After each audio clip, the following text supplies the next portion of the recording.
You're listening to the Love Over Addiction podcast.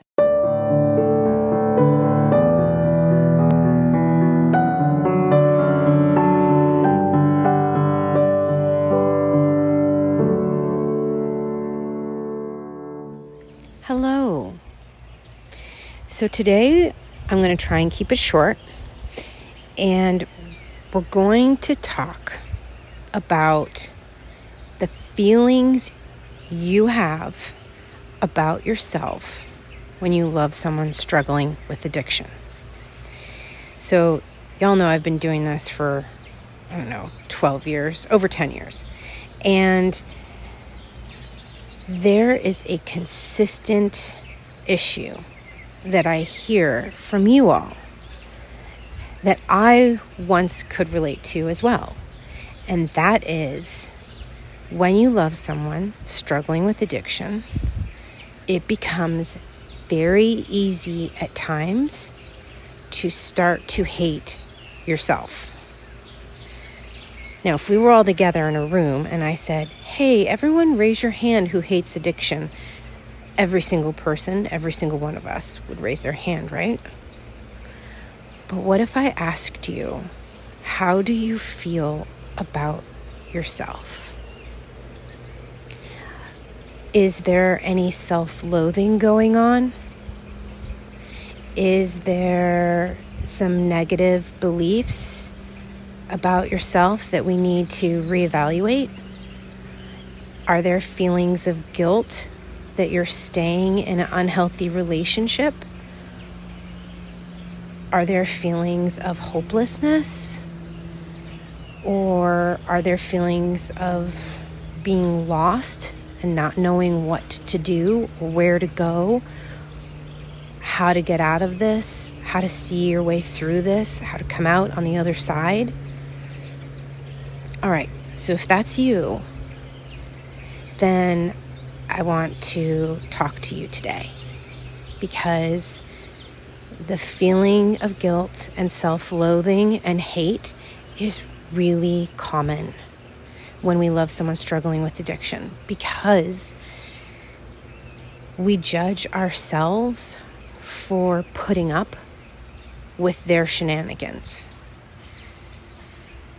We feel weak or crazy or not good enough because we constantly are choosing to listen or to stay or to compromise our values when we love someone struggling with addiction. So we develop all of these negative feelings, not only about our loved ones, but about ourselves. Plus, I think a lot of us are in relationships where our loved one puts us down quite a bit. And as strong as we are, or as much as we fight back, there is a little part of us, or maybe even a big part, that worries maybe they're right. Maybe what they're saying is actually true. I know I felt that way. So, let's not get overwhelmed, because addiction can be incredibly overwhelming and it can be paralyzing. Let's today just talk about a couple little baby steps that you can do that will make you feel better. These aren't life-changing, radical things. These are just tiny little subtle things. So when you feel overwhelmed, you can turn to this list and you can choose one that applies to you. And you can do that and feel a sense of empowerment, because we are not powerless over this disease. We are not. That is a load of malarkey. We are powerful people. So here are some baby steps that might help you feel empowered. All right. When you start to go down this cycle of self-loathing or self-hatred, feeling out of control, make yourself a promise that just for today, you won't text them about addiction. So you're not going to send a super long story text about how their drinking makes you feel. Not today. You're not going to put that energy into doing that. Why? Because typically that doesn't have good results, right? And they're most likely just going to tell you what you want to hear instead of the truth, because the truth is too scary, and usually the truth doesn't come out over a text message exchange, for being completely honest. So just for today, instead of putting your energy into sending them a text about your feelings, about their drinking, or anything of that sort, I want you to put that energy into you. Do something that actually you enjoy. Read a book, go for a walk, bake something, spend time with a friend, spend time with a child. Whatever it is, take that energy and put it into something that actually brings results. The second suggestion, just for today, try not to ask them about how much they've been drinking, if they struggle with alcoholism, their drug use, whatever. Try just for today not to behave like their mother, and surrender the need to know how much they are drinking or using drugs, or where they've been, or who they're planning on hanging out with. Surrender the need to know about their life and focus on your life. What are you going to do today? What are your goals for today? What's important to you that would make you feel good? So when you're tempted to call or send a text and say, where are you? I don't trust you. How much have you had to drink? I don't think you should go on this trip. What time are you going to be home today? None of that. All right? That's your attempt to control an uncontrollable situation, because you can't control anyone other than you. So let's just set that boundary on yourself, that there will be no more asking about their drinking, their drug use, their behavior. Not today. Another option you could use is, if you are in the position financially where you are broke, like I was, and because all the money and drugs are going towards the addiction, or they're exercising financial abuse on you, which also happened to me, not giving you access to the bank accounts, not giving you access to all the credit cards or ATM. That is financial abuse. I would encourage you to do today, or maybe just this week, is go open up a separate bank account just in your name that is a secret, and put $5, even if $5 is, I could have afforded $5, guys, and we were broke. But $5, put it aside just for you. If you can't afford $5, do whatever you can. Maybe this week you can't afford $5, but maybe next week you can do $10. If you can afford more than that, do that. And start putting aside money in a secret account that is an emergency fund just for you. This will help you feel a sense of power over your finances. And every woman deserves to have autonomy over her finances, even if you are not employed. Even if you are completely financially reliant on your partner, it is still your right, because you entered an agreement that they would work and you would not, to be financially independent, to have financial goals.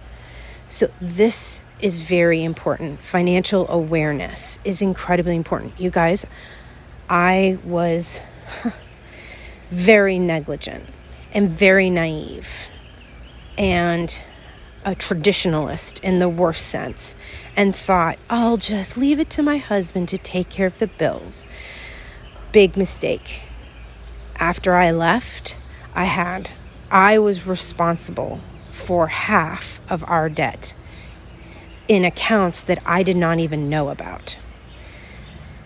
That's why in the Stay or Go program, if you decide to leave, we go over your finances. We teach a whole module just on what do you need to do to prepare? How can you begin to be financially savvy? So just start today.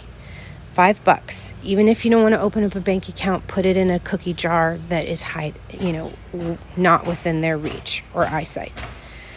The other little baby step that you can do to help you feel empowered and to stop the self-loathing, to stop the feeling of guilt, to stop the feelings of things being out of control because you are taking control over what you can, is coming up with a plan B.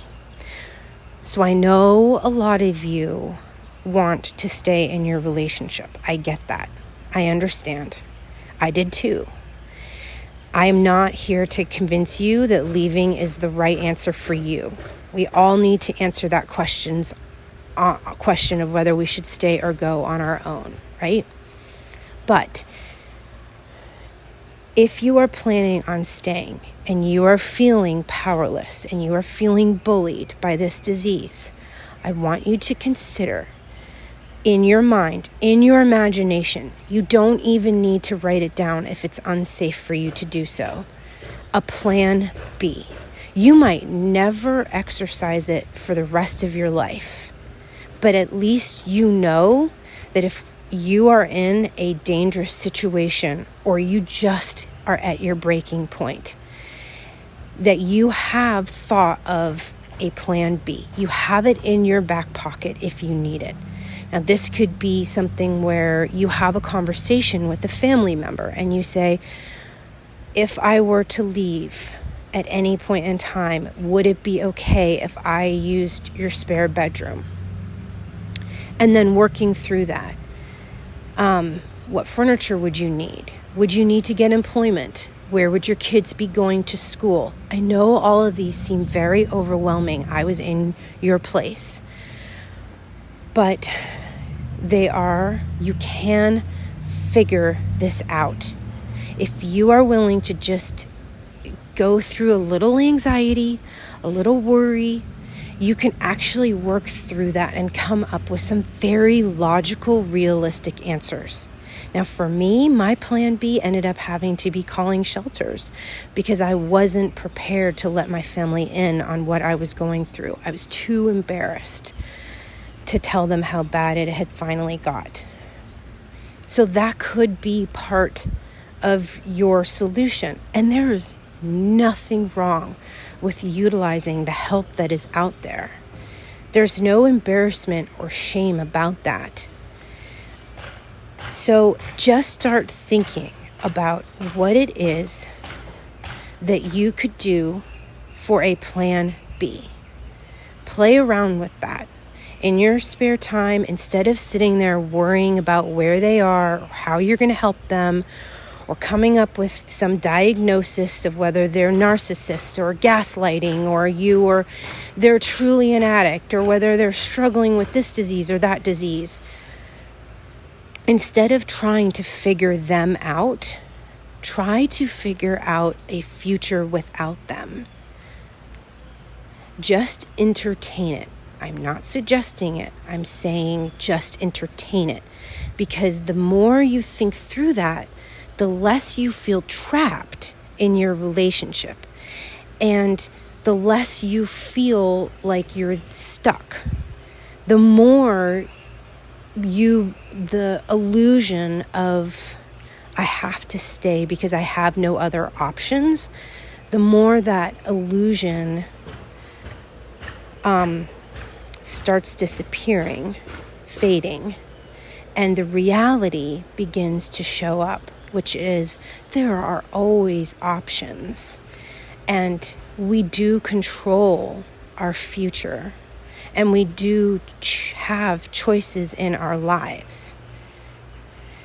We feel a sense of empowerment and a sense of freedom that is exciting and hopeful. So those are just a few suggestions for baby steps today. I love you. I believe in you. I know that this is incredibly difficult. But I also know that you have everything you need. You have everything you need right now to figure out how to feel better. I know that your future is going to be wonderful. And I also know there is nothing wrong with you. You are not broken.